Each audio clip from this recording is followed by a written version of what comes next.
Hello, everyone. Again, my name is Anthony Pensa, and this is the Love of Wisdom podcast. And today's episode, we'll be talking about life and money. Forgive me for not uploading earlier. I actually had issues before. I've been busy working and haven't actually had the time to upload content. So, for all my faithful subscribers here on YouTube, thank you for actually following me and watching my videos and subscribing to my channel. I've been so busy lately that actually this week I'll be uploading two videos on two separate topics. My following video will cover capitalism, a series on that. But for this video, as I mentioned before, life and money. What is life and money? Well, particularly life itself related to money, not necessarily the question of life, but how do we determine how our life is associated with money and the world around us? So, oftentimes I think people fail to realize, and people think about their life and they wonder what is their purpose? Why do they do the things that they do in life? And what is their meaning and value in life? And we think about how is that associated with the way we want to do things? Well, in a capitalistic society such as the United States where I live, there's been a big issue and problem with people actually achieving stability and safety through money. Now, right now here, at least where I am in the fields here of Chico, there's not so much of an economic crisis as there are in other areas, but there's many locations where people actually here in this city can't actually find work. And there's been a big problem in this area where a lot of people who are actually trying to look for work can't find the value of which they associate their worth in this city. Oftentimes, not even just in the city of Chico, but in the United States itself, there's small cities and towns where people actually build within communities and try to build appropriately to where they can actually have the benefits of gathering the right resources and the right time and place to actually go about achieving whatever it is that they like. So you have, for example, you have situations in life where you have many people that try to go about and gather the resources and gather the economic financial securities to better their lives and whatever it is that their goals are, right? Whatever industries they enter in, but they also they happen to come across, financial roadblocks, and they don't think in themselves in their minds what it is that I have to do to achieve this goal. So what's interesting is that from a philosophical standpoint, you have our lives and the way we live our lives, and then you have the needs in which you're associated with living your life. And that oftentimes involves money or capital. And I'd like to get more into this idea of life associated with capital. So to begin, when we think about the world, when we think about life itself, we think about what creates and substantiates life. We oftentimes don't realize that the life that we live in today's modern technological society requires capital. But more importantly, it requires security to achieve that capital. And many people will argue and say, well, life isn't about money. But if it wasn't about money, if it wasn't about security in that aspect, how is it exactly that people survive? Why have the things that we have? When we have the essentials in life, when we have food, shelter, and clothing, we need the money and the security of the money itself, that aspect of it, to sustain our lives. But other than that, we don't need money. But when you look at the context of how money relates to people's lives, we can see that a lot of societies that we live in are built upon this idea of money and incorporating it and corroborating it in our lives and how we associate with the money and its perspective in our lives. Now, people will argue and say there's no need for money in our society, we can just do a trade and barter system. Or they might argue for a more medieval, like I said, a feudal bartering system.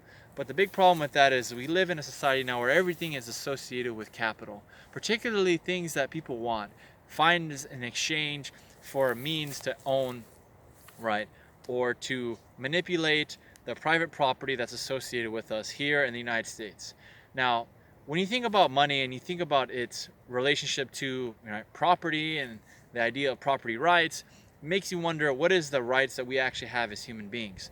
Individual rights, we're given the rights under the United States Constitution. We have private owned rights, we have the amendments, we have the Bill of Rights, we have different forms of law that are used to corroborate and used to finalize a lot of these rights within our society in the United States. And the United States lives according to these rights, these laws, and these laws are always debated against amongst politicians. But what I meant to say is a lot of the way people live our lives is dictated by capital and about money. Particularly, a lot of it's dictated by politicians. Now, this is not a political spew on any particular party, Democratic, Republican Party, right, libertarians, or other various parties that exist within the United States.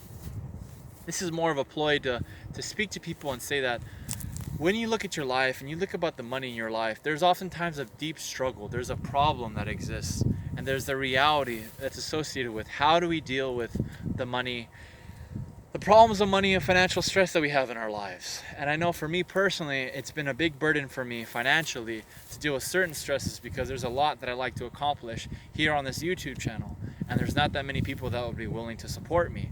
And it's completely understandable. I understand why some people would do that. But then the other aspect I think to myself is, well, how do I enjoy my life without the capital? How do I enjoy doing the things that I do without the income that I have? And a lot of that for me has to deal with the freedom of expression and the freedom and the time and the ability to do what I like, where I like, when I want to do it. But without money, it's impossible. It's impossible to actually substantiate your life, to grow your life, if you don't have capital and if you don't have the time and the resources and the energy. So I like to tell you guys, other than just my personal experience dealing with it, I like to explain to you a little bit about what I think money and capital means, and how money and capital, or particularly capital and its association with personal lives and our lives, relates to our what makes us better as human beings when we associate the two, but also when we not just associate them and take them apart. So to begin, you look at your life and the way you're grown and the way you grow up as a young child, and you think to yourself, you grow and you wonder, why am I alive? What's the purpose behind what I'm doing? Why do I need the things that I need? Oftentimes people are stuck into this mindset of this materialistic objective or goal. I should go to school, I should get an income, I should work, so what? So I can buy a house, so I can buy a car, so I can have, right?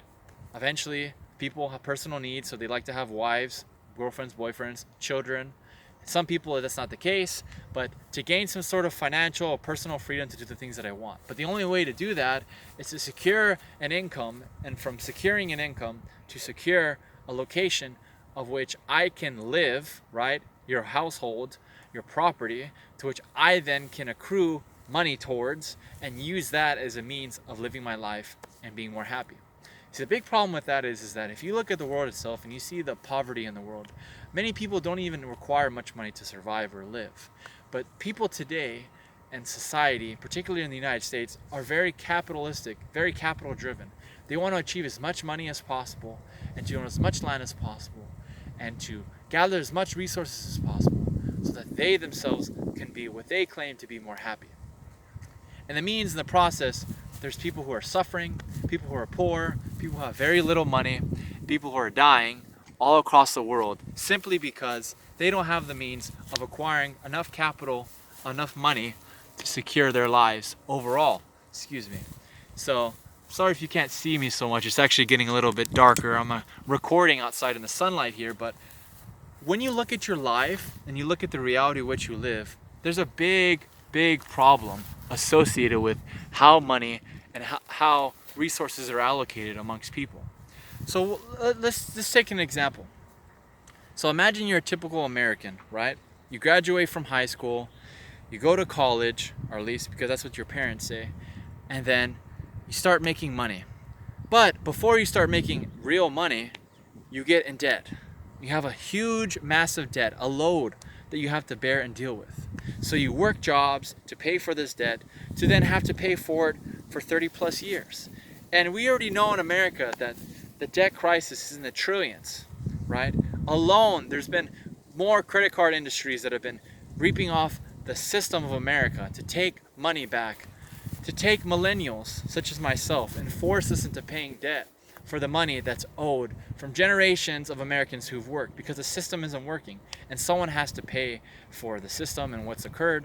So the next generation of millennials now is forced to pay for the crimes and the debts from 4 previous generations past, right? And to associate and to deal with the problems with these generations and how these generations have actually learned to deal with society and humanity. What I'm here to tell you today is that doesn't have to be the case. That you can still live a life that's meaningful and purposeful without having a substantial amount of money. But what I'm trying to clarify is life itself is not based solely on money. And people realize that. The way you live your life is how you choose to live your life. But money itself seems to be an integral part in our society. Without it, like I said earlier, we don't have security. But what do I mean by that? Well, if you look at the founding fathers, or particularly if you look at the system of capitalism, you'll see that a lot of people had started these industries of wealth and capital to reap benefits and rewards so that they themselves can do whatever their passions are in life. Some people in the United States, for example, we had a lot of people in the 17th century who had emigrated here, who had built the city of New York and other neighboring cities, such as Manhattan, and then you have uptown New York. You have other areas surrounding New York, other states, of course, within the East Coast, that have built a lot of their profit based on certain industries, particularly farm work. And then you have the Industrial Revolution and the spread of the Industrial Revolution across the east coast of the United States. Further on, then you also have, right, the Appalachian Trail, and you have a lot of systems that are put into place to actually allow the United States to grow. You have the railroad system to actually carry cargo from the East Coast to the West Coast. And then eventually you had more modern forms of technology. We invented the automobile, we had Ford, and then we also have we had other automobile dealers, but Ford had worked determinedly hard to establish a means to which human beings could travel more efficiently other than through horseback. And then eventually we had airplanes, and then we had cell phones, right? And then we had this instant, immediate form of communications, instant gratification, this instant means to which people can communicate along long distances and also travel with the means of doing what they want as soon as they want it. So we live in this society now where people are constantly connected, constantly engaged with one another. People can pull out their cell phone, look on Instagram or other social media, and find things instantly. So even this information here is obsolete. But when you look at these videos or you look at this particular content, it's rare to find genuine content. It's rare to find people who generally care and speak about this here on this platform, here on YouTube. But a lot of it is based on the fact that a lot of people themselves are just showing this means of self-expression. They're showing what it is that they want, right? And oftentimes it seems for me that when I live my life, that there's a big issue, there's a big problem with understanding the notion of where the happiness is, where it lies. Happiness itself is not found in money, but the security of money allows happiness within our lives to grow. But once that security is set, we don't need any more money. Money itself is obsolete. We only need a certain amount of money to sustain our lives at each particular point in our lives. And from that point, all we need is just our life experiences and goals, knowledge, right, and the basic necessities of life, food, shelter, and clothing for us to survive and to thrive and to do well here. But I just wanted to say, I want to mention that there's a lot of aspects of capitalism that people don't think about. There's not just the capital greed, there's the resources involved, the people who are suffering. We have issues with climate change. Capitalism is affecting the earth and the soil. We have issues with the way capital is gained, right? We have lucrative businesses, politicians who are paid off, gerrymandering. We also have so many different forms of unionization that's established. And then in addition to that, we have problems, right, with marketing, with brands, and how those brands actually establish themselves, and how people as individuals live their lives. And there seems to be an issue where there's not enough isolation, there's so much involvement, so much entertainment, that there's not actually an ability for people to establish their lives in a more natural setting, in a more, right, natural rural landscape, such as this field behind me. It's difficult for people to actually establish why it is exactly they see and feel the way they do. Why it is that they're unhappy in life.